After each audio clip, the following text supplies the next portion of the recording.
கர்த்தருடைய பரிசுத்த நாமத்துக்கு கோடான கொடி ஸ்தோத்திரம். நான் ஐயாவோட மீட்டிங் டிசம்பர் 19, 2022 எல்ஐசி ஐக்கிய ஜபக்குழு மீட்டிங்க்கு போயிருந்தேன். அப்போ கர்த்தர் ஐயா மூலிமா தீர்க்க தரிசனமாக என்ன சொன்னார்னா, உங்கள் கடன் பிரச்சனைகள்லாம் இன்னையோட முடிவுக்கு கொண்டு வருது. இப்போ நான் நினச்சிட்டு இருந்தேன், எனக்கு எப்படி கடன், எங்களுக்கு ஒரு 15 lakhs கடன் இருக்குது. ரொம்ப அழுதுட்டு இருந்தேன், கடன் எப்படி எங்களால் அடைக்க முடியும்ன்ட்டு. ஆனால் ஒரு தீர்க்க தரிசனமாக சொன்னார், கடன் பிரச்சனை இன்னையோட முடியுது, உங்கள் கோர்ட்டு கேஸ் பிரச்சனை எதுவாக இருந்தாலும், எவ்வளோ பெரிய பிரச்சனை இருந்தாலும் அது இன்னையோட உங்களுக்கு முடிஞ்சிடும் அப்படின்ட்டு சொன்னார். ஒரு 1 month போச்சு. எங்களுக்கு எங்கள் அப்பாவுக்கு ஒரு லேண்ட் இருக்குது. அது 1996 கோர்ட் எடுத்துட்டாங்க. லேண்ட் அக்விசிஷன் கேஸில் இருந்துச்சு. 26 years அந்த கோர்ட் கேஸ் இழுத்துட்டே போயிட்டு இருந்துச்சு. எனக்கு திடீர்னு மைண்டில் ஸ்ட்ரைக் ஆச்சு. நான் ஆப் எடுத்து அந்த ஸ்டேட்டஸ் செக் பண்ணி பார்த்தா டிசம்பர் 19th ஐயா சொன்னார், டிசம்பர் 20th அடுத்த நாள் அந்த கேஸ் ஜட்ஜ் அது ஜட்ஜ்மெண்ட் கொடுத்து 2 monthsக்குள்ளே அந்த அமௌண்ட்டை ரிலீஸ் பண்ணணும்னு சொல்லியிருந்தாரு. மொத்தம் 6 பேர் எங்கள் அப்பா கூட பிறந்தவங்க இருக்காங்க. அது 60 lakhs தான் சேங்ஷன் பண்ணியிருந்தாங்க. ஒருத்தருக்கு 10 lakhs வரும். ஆனால் ஜட்ஜ் என்ன பண்ணியிருக்காருன்னா, இத்தனை வருஷம் வராததுக்கு கவர்மெண்ட்டுக்கே நீங்கள் இவ்வளோ % இன்ட்ரெஸ்ட் போட்டு அதிகமாக கொடுக்கணும், அது 2 months கூட கொடுக்கலன்னா இன்னும் நீங்கள் சேர்த்து இன்ட்ரெஸ்ட் போட்டு கொடுக்கணும் அப்படின்னு சொன்னார். கர்த்தர் இவ்வளோ பெரிய அரசு செய்து கர்த்தருக்கு கோடான கொடி ஸ்தோத்திரம். கர்த்தருடைய பரிசுத்த நாமத்துக்கு ஸ்தோத்திரம். என் பேர் தர்மராஜ். நான் சென்னை படப்பிலேருந்து வர்றேங்க. என் சொந்த ஊர் தென்காசி மாவட்டம் மாடத்தூர். நான் சுமார் ஒரு 52 வருஷமாக சென்னையில் இருக்கிறேன். மேரேஜ் ஆகி 45 வருஷம் ஆச்சுங்க. வாடகை வீட்டில் தான் இது வரைக்கும் சென்னையில் இருந்தேன். 85 வீடு காலி பண்ணியிருக்கேன். கடந்த வருஷம் ப்ரேயருக்கு அம்பரின் பாதத்தில் ப்ரேயர் குடும்பத்தோடு நான், என் ஒய்ஃபு, என் சின்ன மகன் 3 வந்திருந்தாங்க. கீழே லாஸ்ட்டில் உட்காந்து ப்ரேயர் கேட்டுட்டு இருக்கும்போது ஐயா மூலமாக கர்த்தர், தர்மராஜ் நீ இவ்வளோ கஷ்டம், இவ்வளோ வேதனை, இவ்வளோ பிரச்சனையோடு வந்திருக்க, இன்றைக்கி உன் பிரச்சனைலாம் தீர்ந்து போகுது, இந்த மாதத்துலேருந்து உனக்கு ஒரு மாறுதல், இது இந்த மாதம் உனக்கு டேர்னிங் பாயிண்ட் அப்படின்னு சொல்லி 2 தடவை தர்மராஜ் பேரை சொல்லி திருக்கு தேச வசனம் வந்ததுங்க. அதை உறுதியாக கடைப்பிடிச்சிக்கிட்டு நாங்கள் தொடர்ந்து ஜெபம் பண்ணிட்டு வந்தோம்.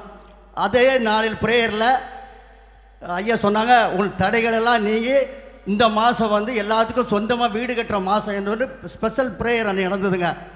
அதை வாக்குத்தத்தை உறுதியாக பிடிச்சி வீட்டில் போய் நான் குடும்பம் ஜெபம் பண்ணோம். ஐயா குறிப்பள்ளி கொடுத்துட்டு நான் போயிருந்தேங்க. கரெக்டாக நான் போய் அந்த மாதத்தில் சென்னை படைப்பு பக்கத்தில் 8 லட்சம் ரூபாய்க்கு ஒரு 570 ஸ்கொயர் ஃபீட்டில் வீடு இடம் வாங்கி போட தேவன் எங்களுக்கு உதவி செஞ்சாருங்க.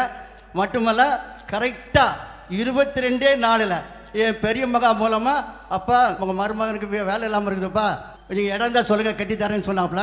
சரிம்மா என்ன 22 நாளிலே அந்த இடத்துல வீடு கட்டி தேவன் இந்த லாஸ்ட் இயர் டிசம்பர் 1 பால் காய்ச்சி ஜெபம் பண்ணி நாங்கள் குடிப்பக தேவன் உதவி செய்தார். தேவாதி தேவனுக்கு கோடான கொடி சோத்திரி. ஜெபம் பண்ண ஐயாவுக்கு நன்றி நன்றி நன்றி.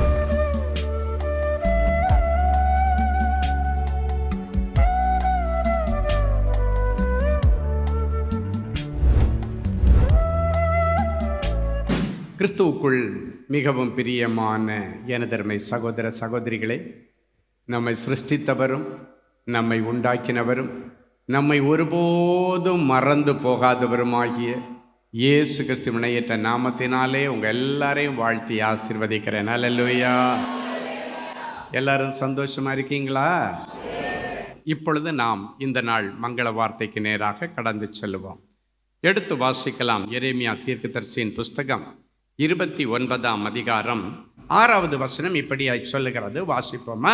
நீங்கள் பெண்களை விவாகம் பண்ணி குமாரரையும் குமாரத்திகளையும் பெற்று உங்கள் குமாரருக்கு பெண்களை கொண்டு உங்கள் குமாரத்திகளை புருஷருக்கு கொடுங்கள், இவர்களும் குமாரர்களையும் குமாரத்திகளையும் பெறட்டும், நீங்கள் அங்கே குறுகாமல் பெருகுவீர்கள்.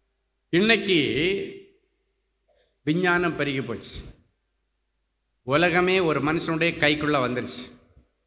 அவ்வளோ பெரிய விரிந்து பறந்து கிடக்கிற உலகமே ஒரு மொபைல் உள்ளே வந்துருச்சு. எல்லாமே உள்ளே வந்துருச்சு. அது என்ன பண்ணிருச்சு? லோத்துவின் காலங்களிலே இருந்தது போல ஜனங்களை நடத்திட்டு போகுது. கடைசி காலங்கள் வரும் பொழுது இப்படியெல்லாம் நடக்குன்னு வேதத்தில் சொல்லப்பட்டிருக்கிறது. அவைகளெல்லாம் நிறைவேறி கொண்டிருக்கிற சூழ்நிலையில் இப்போ என்ன சொல்கிறாங்க? ஒரு பொண்ணை கல்யாணம் பண்ணிக்கலாம், ஒரு பையனை கல்யாணம் பண்ணிக்கலாம். இன்னைக்கு இருக்கிற நிறைய தேசங்களிலே இது சட்டம் ஆக்கப்பட்டு விட்டது. அது வேதத்தின்படியான சரியான திட்டமோ தீர்மானமோ எடுக்க வேண்டிய முடிவோ அல்ல. இந்த வசனம் என்ன சொல்லுகிறது?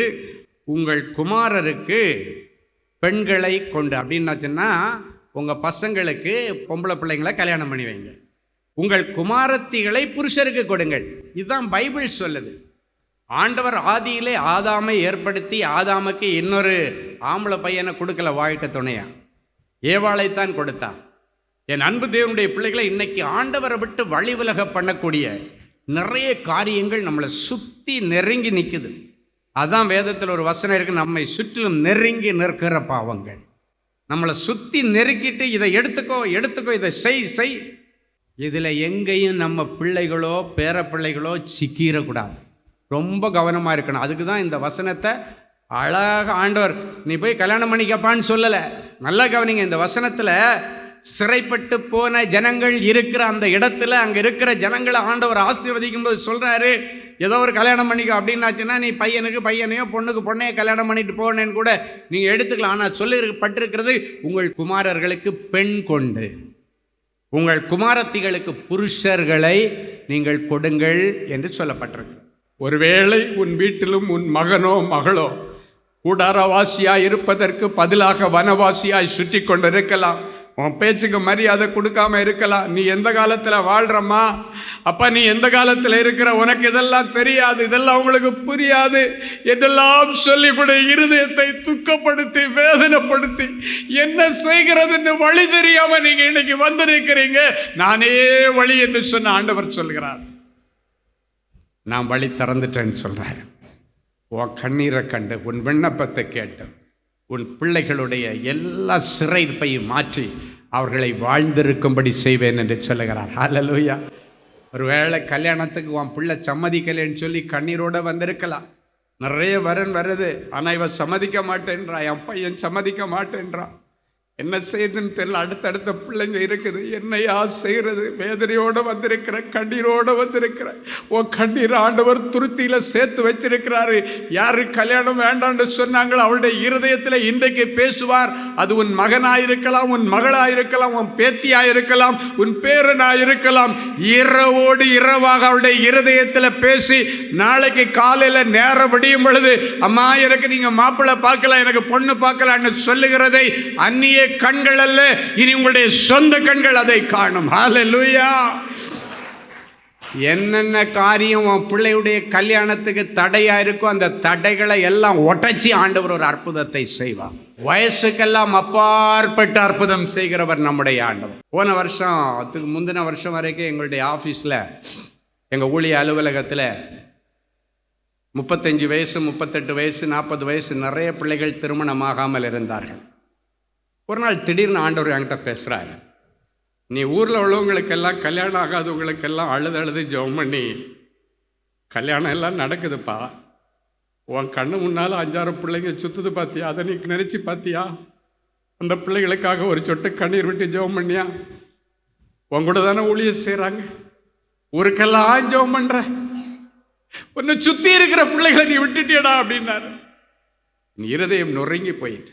டெய்லி காலையில் 9:30 மணிக்கு எங்களுடைய டிவோஷன் சர்வீஸ் நடக்கும். காலையில் ஆஃபீஸ் போயிட்டு ஆண்டவர் நைட்டெல்லாம் என்ன தூங்க விடலை. இந்த பிள்ளைகள் ஒரு 5-6 பிள்ளைங்க இருந்துன்னு நினைக்கிறேன்.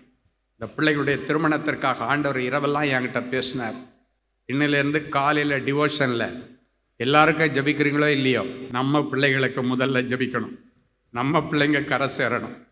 இந்த பிள்ளைகளுக்காக கண்ணீரோட ஜபம் பண்ணி ஆண்டவருடைய பெரிய கிருபையினால டக்கு டக்கு டக்கு டக்குன்னு எல்லா பிள்ளைகளுக்கும் எப்படி அது வரைக்கும் தடைப்பட்டிருந்த அந்த திருமணங்கள் எல்லாம் மடமடன்னு நடந்துச்சுன்னு தெரியாது. மடமடன்னு ஒரு 4 திருமணம் நடந்துச்சு. ஆண்டவருடைய பெரிய கிருபையினால நாங்களே முன்ன நின்று, ஆதரவு இல்லாத பிள்ளைகள், அப்பா இல்லாத பிள்ளைகள், அவர்களுக்கு முன்ன நின்று நல்ல ராஜா வீட்டு கல்யாணம் மாதிரி பண்ணி வச்சு கரை சேர்த்துட்டோம். அதில் கிட்டத்தட்ட 41 ஆச்சுன்னு நினைக்கிறேன். லெட்டர் மினிஸ்டர்லாம் பார்க்குற ஒரு பிள்ளை, நல்லா அவளுடைய ஹேண்ட் ரைட்டிங்கெல்லாம் நல்லா இருக்கா. சில நேரத்தில் நான் சொல்ல டிக்டேட் பண்ண அவள் தான் எழுதுவான். 40+ ஆயிடுச்சு. கூட வேலை செய்கிற எல்லா பிள்ளைகளும் உடனே கல்யாணம் ஆகி செட்டில் ஆகி போகிறாங்க. ஒரு நாள் சீட்டில் உட்காந்து ஊழியத்துக்காக உட்காந்துருக்கிறா, ஓன்னு அழுறா. அப்போ அங்கேருந்து எனக்கு இன்டர்காமில் கூப்பிட்டு அந்த பிள்ளையுடைய பேரை சொல்லி, ரொம்ப அழுதுட்டு இருக்கிறா, என்னன்னு தெரில அப்படின்னு, மேலே அனுப்பி விடுங்கன்னு சொல்லி என் கேபினுக்கு வர சொன்னேன். என்ன மக்களே உனக்கு பிரச்சனை? இல்லை அங்கள், என் கூட இருந்த எல்லாரும் கல்யாணம் ஆகி செட்டில் ஆகிட்டாங்க, எனக்கு மட்டும் ஒரு மாப்பிள்ளையும் அமைய மாட்டேங்க, எங்கே போய் பார்த்தாலும் உன்னை பிடிக்கலன்னு எல்லாரும் ரிஜெக்ட் பண்ணுறாங்க. மனசு வலிக்குது. எனக்கு கல்யாணம் ஒன்று நடக்குமான்னு ஒரு கேள்விக்குறியாயிடுச்சு.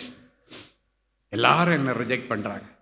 ஆண்டவர் சொன்னார், ஆகாதென்று எல்லாராலும் தள்ளப்படுகிற கற்களை மூளைக்கல்லாய் மாற்றுகிற ஆண்டவர். அவங்க எல்லார காட்டிலும் உனக்கு சிறப்பாக நான் கல்யாணம் பண்ணி வைப்பேன். அல்லேலூயா. ஆண்டவர் சொன்னார், நீ கவலைப்படாத, நீ ஊழியம் செய்கிற, உனக்கு நான் செய்வேன் மகளே என்று சொல்லி அவளை ப்ளஸ் பண்ணி அனுப்பிட்டு என் அறையில் கிட்டத்தட்ட 1/2 மணி நேரம் அவளுக்காக கதறி இருக்கிறேன். நீங்கள் என்ன பண்ணுவீங்களோ தெரியாது. என் கண்ணு முன்னால் நீங்கள் தானே இந்த பாரத்தை கொடுத்தீங்க. இவளுக்கு 40க்கு மேலே ஆயிடுச்சு வயசு. 39, 38 கிளியர் பண்ணி விட்டீங்க. இவளுக்குள்ள நீங்க முதல்ல செய்திருக்கணும். இவளுக்கு ஏன் ஆண்டவரை கடைசி? ஆண்டவரிடத்தில் அழுது ஜெபம் பண்ணி அதன் பிறகு ஆண்டவர் சொன்னார், பாரு அவங்க எல்லாரோட விட இவளுக்கு சூப்பராக இருக்குன்னு சொன்னார். அடுத்த 2 நாள் கழித்து திடீர்னு மத்தியான டைமில் அவங்க பாஸ்டர் ஃபோன் பண்ணிவிட்டு, எம்மா ஒரு நல்ல மாப்பிள்ளை பார்த்து வச்சுருக்கிறேன், மாப்பிள்ளை வீட்டாரெல்லாம் சர்ச்சுக்கு வந்திருக்காங்க, ஐயாட்ட பெர்மிஷன் வாங்கிட்டு அடுத்த 1/2 மணி நேரத்தில் இங்கே வந்துடுறேன். உடனே வந்து சொன்னால் ஒரே சந்தோஷம், இந்த காரியம் கர்த்தரால் வந்தது, நீ போ, கர்த்தர் அதை உனக்கு வாய்க்க பண்ணுவான். ஹல்லேலூயா. போயிட்டு திரும்பி வந்து சொல்கிற, அங்கிள் என்னாலேயே என் கண்ணை நம்ப முடியலை. ஏன்னா சுமாராக இருக்கிற பசங்க கூட எல்லாரும் என்ன ரிஜெக்ட் பண்ண, அவ்வளவு அழகான, என்னை விட நல்ல ஹைட்டாக நல்ல படித்த ஒரு மாப்பிள்ளை, மெடிக்கல் ரெப்ரசன்டேட்டிவ், நல்ல வேலையில் இருக்கிற ஒரு மாப்பிள்ளை, அழகாக ஆண்டவர் அவளுக்காக உடனே வச்சுருந்தார். ஹல்லேலூயா. பார்த்துட்டு அவங்க ஓகே சொல்லிட்டாங்க, ஐயாட்டா நீ வேலை செய்யணுன்னா நீ அதுக்கப்புறம் மேரேஜுக்கு பிறகும் நீ கண்டிப்பாக நீ ஊழியம் செய், அது எங்களுக்கு ஆசீர்வாதம், ஐயாவை மட்டும் கல்யாணத்துக்கு வந்துடுறேன்னு நாங்கள் சொன்னேன்னு சொல்லி அந்த பையன் வீட்டு பாஸ்டர் அவங்க வீட்டுக்காரங்க எல்லாம் சொல்லி, என்ன இருந்தாலும் உன் கல்யாணத்தை நான் தான் நின்று நடத்துவேன், என்ன வேலை இருந்தாலும் நான் ஒதுக்கி வச்சிருவேன் மக்களே, நான் வருவேன்னு சொல்ல. சிறப்பாக கல்யாணம் நடந்துச்சு. வந்த எல்லாருக்கும் ஆச்சரியம். ஹல்லேலூயா. என் அன்பு தேவனுடைய பிள்ளைகளே, நாம் பண்ணின தப்பை நீங்கள் யாரும் பண்ணக்கூடாது. நான் பாருங்கள், எவ்வளோ பேருக்கு ஜெபம் பண்ணி, எத்தனை பேருக்கு குழந்தை, எவ்வளோ பேருக்கு திருமண தடைகள் எல்லாம் உடைஞ்சது. ஆனால் என்ன சுற்றி இருக்கிற அந்த பிள்ளைகளுடைய கஷ்டங்கள் என் கண்களுக்கு புலப்படவில்லை. ஆனால் ஒரு நாள் ஆண்டவர் அதை எனக்கு வெளிப்படுத்தினார். இன்னைக்கு உன் குடும்பத்தில் முதல்ல ஒன்றை சுற்றி இருக்கிற பிள்ளைகளை அனுப்பப்பார். சிறைப்பட்டிருந்த தேசத்திலே இந்த யோசேப்புக்கு கல்யாணத்துக்கு பொண்ணு பார்க்க அவங்க அப்பா இல்லை, அம்மா இல்லை, உடன்பிறப்புகள் இல்லை, சொந்த பந்தங்கள் யாருமே இல்லை. இவன் சிறைப்பட்டு போன அந்த தேசத்திலே. ஆனால் ஆண்டவர் அவனோடு இருந்தார், கர்த்தர் அவனோடு இருந்தார். எனவே அவன் காரிய சித்தி உள்ளவனாக இருந்தான். என் அன்பு தேவனுடைய பிள்ளைகளை, என்ன நடந்துச்சு தெரியுமா? இவன் பெரிய அந்த தேசத்திற்கு அதிபதி ஆன உடனே இவனுடைய வயசை பார்த்துட்டு அந்த தேசத்தினுடைய ராஜா இவனுக்கு பொண்ணு பார்க்குறார். நான் சொல்லலைங்க, பைபிள் சொல்லுது. என் அன்பு தேவனுடைய பிள்ளைகளை, அதுவும் அவன் வழிபடுகிற தெய்வத்தினுடைய கோத்திரத்தில் ஒரு ஊழியக்காரனுடைய மகளை ஆஸ்நாத்தை ராஜா அவனுக்கு கொடுத்தான் அப்படின்னு சொல்லப்படுறது. அப்படின்னு என்ன அர்த்தம் தெரியுமா? ராஜா முன்ன நின்று அவனுக்கு எப்படிப்பட்ட பொண்ணு பார்த்தா நல்லா இருக்குமோ அதே போல் அவன் குலத்திலே, கோத்திரத்திலே, எபிரேய கோத்திரத்தில் அழகா ஊழியம் செய்கிற ஒருவனுடைய மகள், அவளுடைய பேர் ஆஸ்நாத்தை தேடி கண்டுபிடிச்சு இவனுக்கு கல்யாணம் பண்ணி வச்சா. என்ன நல்ல ஆண்டம்! யோசித்து பார்த்திருப்பான் அவன், யார் எனக்கு பொண்ணு பாப்பா, யார் எனக்கு பொண்ணு கொடுப்பா, நான் அனாதையா இந்த தேசத்திலே சிறைப்பட்டு கிடக்கிறேன் என்று அவன் எத்தனை முறை யோசித்திருக்க கூடும். ஆனால் ஒரு நாள் வந்தது, ராஜாதி ராஜா ராஜாவிடத்தில் பேசுகிறார். என் பிள்ளை பெரிய பதவியெல்லாம் கொடுத்துட்ட, எல்லாம் ஓகே, நீ அவனுக்கு லைஃப் செட்டில் ஆகணும், நல்ல அழகாக அவனுக்கு ஒரு நல்ல பொண்ணை பார்த்து உங்கள் கோத்திரத்தில் இருந்தெல்லாம் கொடுத்துடாத, அவன் விரும்புகிறபடி ஒரு நல்ல ஆசாரியனுடைய ஊழியம் செய்கிற ஒருவருடைய ஒரு மகளை ராஜா இவனுக்கு அரேஞ்ச் பண்ணி திருமணம் செய்து கொடுத்தான் என்று வேதம் சொல்கிறார். ராஜா அவனுக்கு கொடுத்தான், ஆஸ்நாத்தை கொடுத்தான். அப்படின்னா ராஜா முன்ன நின்று பார்த்து எடுத்து செய்திருக்கிறார். நின்று செய்ய யாரும் இல்லை, எடுத்து செய்ய யாரும் இல்லை, அப்பா இருந்து நான் அனாதையை போல இருக்கிற, அண்ணன் தம்பி இருந்து அனாதையை போல இருக்கிற, யாருமே ஸ்டெப் எடுக்கலை, யாருமே தலை கொடுக்கல. நான் தலை கொடுத்தா நான் மாட்டிக்கணும், மற்றவங்க எல்லாம் விட்டுட்டு ஓடிடுவாங்களோ, மொத்த சமயம் என் மேல விழுந்துருமோ என்றெல்லாம் சொல்லி ஒருவேளை நீ அழுது புலம்பிக் கொண்டு உட்கார்ந்திருந்தால் என் இயேசு சொல்லுகிறார், உனக்காக நான் இறங்கி வருவேன், நான் நின்று செய்வேன், நான் எடுத்து செய்வேன். என் அன்பு தேவனுடைய பிள்ளைகளை, கர்த்தர் ரொம்ப நல்லவர். அவர் ரொம்ப ரொம்ப ரொம்ப ரொம்ப நல்ல ஆண்டவர். ஹல்லேலூயா. நீ அறியாததும் உனக்கு எட்டாததும் உன் கண்களுக்கு புலப்படாத ஆராய்ந்து முடியாத பெரிய காரியங்களை அந்நிய கண்கள் அல்ல, உன் சொந்த கண்கள் காணும். ஆமென். ஒருவேளை நீங்களும் கல்யாணம் ஆகி பல வருஷம் ஆயிடுச்சு, ஒருவேளை எனக்கு ஸ்திரீகளுக்குரிய வழிபாடே நின்று போச்சு, கவலையே படாத. ஒரே வார்த்தை சொல்லி ஜெபம் பண்ண, ஆண்டவரே, சாராளுடைய காலங்களிலே வாழ்ந்த ஆண்டவர் நேற்றும் இன்றும் என்றும் மாறாதவர் என்று சொல்லியிருக்கிறேன். அந்த வார்த்தையை பிடித்து கொண்டு உம்மிடத்திலே வருகிறேன். எனக்கு வழிபாடு நின்று போனது உண்மைதான், ஆனாலும் சாராளின் தேவன் என்னையும் நீர் கர்ப்பவதியாக்க உண்மை உள்ளவராய் இருக்கிறீர். நீ சொல்லி பாருங்க, இயற்கைக்கு அப்பாற்பட்ட சூப்பர் நேச்சுரல் மிரக்கிள் உனக்கு நடக்கும். ஆண்டவர் உனக்கு நல்ல பிள்ளை பாக்கியத்தை கொடுப்பார். ஹல்லேலூயா. எல்லா கற்பத்தின் தடைகளை உடைச்சி ஆண்டவர் பிள்ளையை அல்ல பிள்ளைகளை கொடுப்பார். நிறைய பேர் வயதானவங்க, என் பேர பிள்ளைய பார்க்கணுன்னு ஆசைப்படுறேன், உன் ஆசை நிறைவேறிட்டு என்று சொல்லுகிறார். பேத்தியை பார்க்கணுன்னு ஆசைப்படுறேன், என் பிள்ளைகளுக்கு கற்பமே தங்கலை. எல்லா பிள்ளைகளுக்கும் திருமணம் ஆகி 5 வருஷம் ஆச்சு, 10 வருஷம் ஆச்சு, 8 வருஷம் ஆச்சு, 18 வருஷம் ஆச்சு. கவலையே படாதீங்க. இப்பொழுது உன் பிள்ளைகள் இருக்கிற இடத்துல அவர்களை சந்தித்து அவர்களுக்கென்று பரலோகத்தின் திரவியத்தை அனுப்பி அவர்களை சந்தோஷமான பிள்ளைத்தாட்சியாக்கி மகிழ்ச்சியாய் வீட்டிலே குடியிருக்க பண்ணுவார். ஹல்லேலூயா. அவர் சொல்லியும் செய்யாதிருப்பாரோ? அவர் சொன்னதை சொன்னபடி செய்வார். ஹல்லேலூயா. ஆபிரகாமை ஆசீர்வதித்தவர், சாராளை ஆசீர்வதித்தவர், அன்னாளை ஆசீர்வதித்தவர், ஆகாரை ஆசீர்வதித்தவர், உன்னையும் ஆசீர்வதிப்பார். கடைசியாக நீங்கள் சிறைப்பட்டு போன இடத்திலே சமாதானமாய் குடியிருப்பீர்கள். அப்படின்னா நிம்மதி இல்லாமல் வேதனையோட கண்ணீரோட இருந்த நாட்களுக்கு பதிலாக இனி சமாதானமான ஒரு வாழ்க்கையை கர்த்தர் இன்றைக்கு பிறகு உங்களுக்கு கொடுப்பார். எடுத்து வாசிங்க, எரேமியா 29:7 வாசிப்போம். நான் உங்களை சிறைப்பட்டு போக பண்ணின பட்டணத்தில் சமாதானத்தை தேடி அதற்காக கர்த்தரை நோக்கி விண்ணப்பம் பண்ணுங்கள். அதற்கு சமாதானம் இருக்கையில் உங்களுக்கும் சமாதானம் இருக்கும். வேதத்திலிருந்து ஒரு ரகசியத்தை நீங்கள் உங்க ஆசீர்வாதத்திற்காக இன்றைக்கு தெரிந்து கொள்ளணும். ஆண்டவர் என்ன சொல்றாரு? நீங்கள் சிறைப்பட்டு அடைப்பட்டு கிடக்கிற அந்த தேசத்தை ஆசீர்வதிச்சு நீங்க ஜெபம் பண்ணணும். அந்த பட்டணத்தின் சமாதானத்தை தேடி அந்த பட்டணத்திற்காக நீ கர்த்தரை நோக்கி விண்ணப்பம் பண்ணுகையில் அதற்கு சமாதானம் இருக்கையில் உங்களுக்கும் சமாதானம் இருக்கும். அப்படின்னா நீங்கள் இருக்கிற குடியிருக்கிற பட்டணத்தில், மாவட்டத்தில், மாநிலத்தில், ஊரில், கிராமத்தில், தேசத்தில் நிம்மதியாக வாழணுன்னு நீ ஆசைப்பட்டியன்னா உனக்காக மட்டும் ஜெபம் பண்ணக்கூடாது. அந்த முழு பட்டணத்திற்காக நீ ஜெபம் பண்ணும் பொழுது, கர்த்தரை நோக்கி விண்ணப்பம் பண்ணும் பொழுது, ஆண்டவர் அந்த பட்டணத்திற்கு உன் ஜெபத்தை கேட்டு சமாதானத்தை கொடுக்கும் பொழுது அதோடு கூட உனக்கும் சமாதானம் கிடைக்கும். அப்படின்னா எதை எடுத்துக்க சொல்கிறார்? இன்னைக்கு உங்களுக்காக, உங்கள் பிள்ளைகளுக்காக, உங்கள் குடும்பத்திற்காக, ஊழியத்திற்காக மட்டும் நீங்கள் ஜெபித்த நாட்களுக்கு பதிலாக உங்கள் தேசத்திற்காக, பட்டணத்திற்காக, உங்கள் சபைக்காக நீங்கள் ஜெபிக்க ஆரம்பிக்கும் பொழுது உங்கள் குடும்பத்தில் இருக்கிற சமாதான கேடுகள் நீங்கி குடும்பத்தில் சமாதானம் தங்கும், நிம்மதி தங்கும், ஆசீர்வாதம் தங்கும். ஸோ இந்த காரியத்தை தேவனுடைய பிள்ளைகள் எடுத்துக்கொள்ளுங்கள். இந்த நல்ல குணாதிசயத்தின்படி நல்ல ஜெப ஆவியை கர்த்தர் உங்கள் மேலே ஊற்றி நல்லா ஜெபிச்சு ஜெயம் எடுப்பீர்கள். ஜெபிச்சு சமாதானத்தை காத்து கொள்வீர்கள். உங்கள் அலங்கத்திற்குள்ளே சமாதானமும் உங்கள் அரண்மனைக்குள்ளே இனி சுகமும் தங்கி இருக்கும்.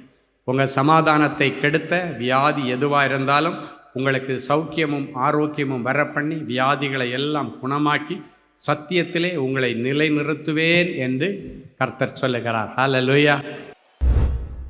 எல்லாரும் அப்படியே இருக்கிற இடத்துல ஒரு நிமிடம் எழுந்து நின்று தேவ சமூகத்தை நாம் நோக்கி பார்க்க போகிறோம். இன்றைக்கு பிறகு கிறிஸ்து இயேசு இவர்களுக்குள் பிழைத்திருப்பீராக.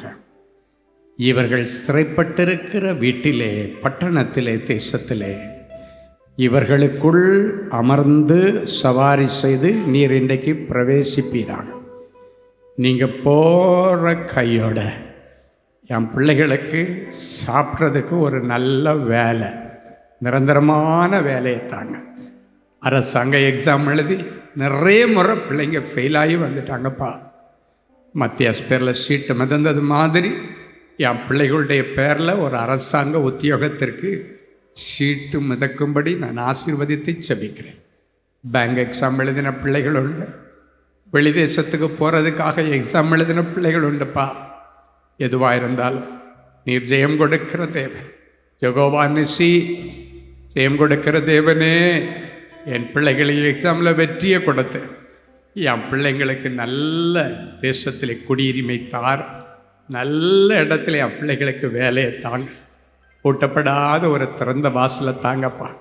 வேலை இல்லாததுனால என் பிள்ளைங்க அவமானத்தோடு நிற்கிறாங்கப்பா.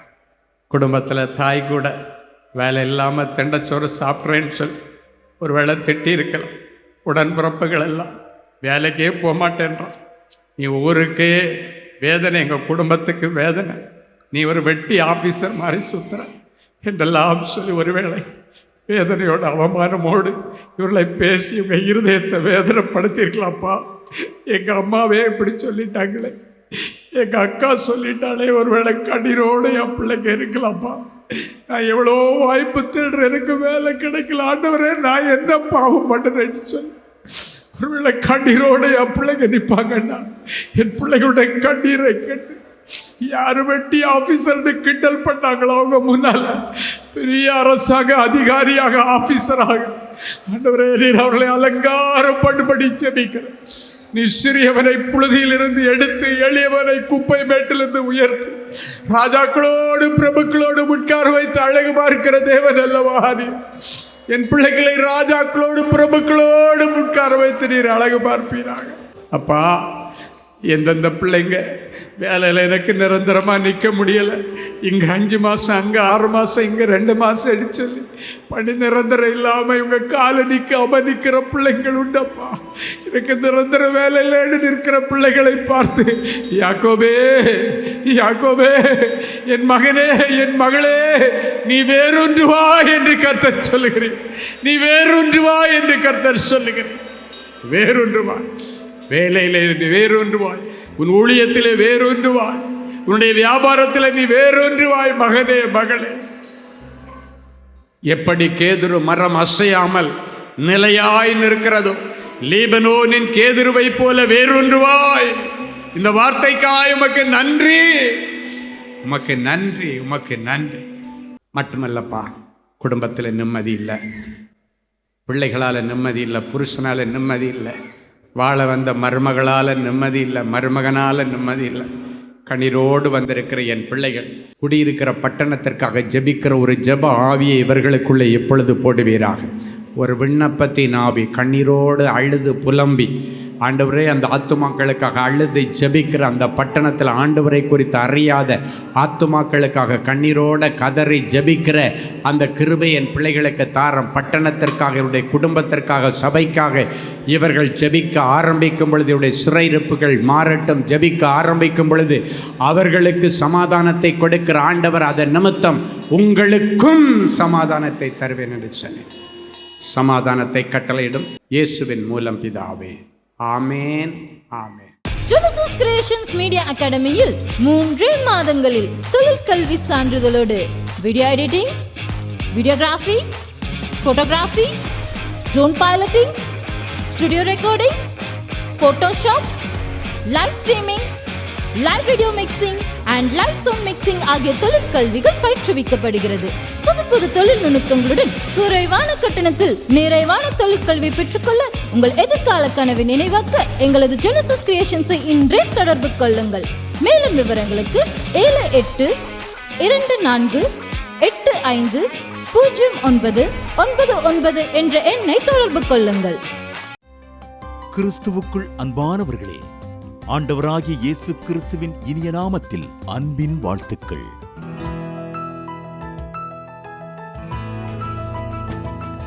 எங்களுடைய மார்வெல் திருமண தகவல் மையத்தை ஆன்லைன் சேவை மூலம் உங்களுக்கு அறிமுகப்படுத்துவதில் நாங்கள் மிகுந்த மகிழ்ச்சி அடைகிறோம். எங்களது மார்வெல் திருமண மையம் கிறிஸ்தவ குடும்பத்தில் திருமணத்திற்கு ஆயத்தமாயிருப்பவர்கள் தங்களுக்கு ஏற்ற வாழ்க்கை துணையை தேர்ந்தெடுக்க சிறந்த திருமண சேவை மையமாக இருக்கிறது. மேலும் மார்வெல் திருமண தகவல் மையத்தில் நீங்கள் பதிவு செய்வதற்கு எங்களது இணையதள முகவரி www.marvelmatrimony.com மற்றும் அலைபேசி எண் 7824855999 என்ற எண்ணிற்கு தொடர்பு கொள்ளலாம். சென்னை, நாகர்கோவில் மற்றும் மும்பை நகரில் உள்ளவர்கள் பதிவு செய்ய விரும்பினால் கீழ்க்கண்ட விலாசங்களில் உள்ள எங்களது அலுவலகங்களோடு தொடர்பு கொள்ளலாம். Email info@marvelmatrimony.com. ஆண்டவர்தாமே உங்களை அளவில்லாமல் ஆசீர்வதிப்பாராக.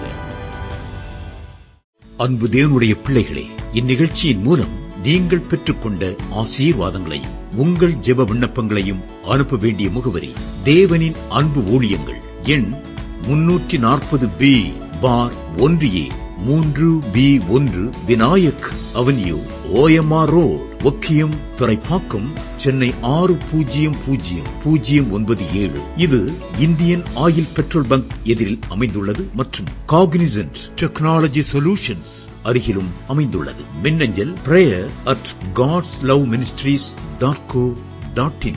எங்களது இணையதளம் www.godsloveministries.co.in. மேலும் 24 மணி நேர ஜெப உதவிக்கு 044-24547-999 மற்றும் 9941950999 என்ற எண்களுக்கு தொடர்பு கொள்ளுங்கள். கர்த்தர் தாமே உங்களை ஆசீர்வதிப்பாராக.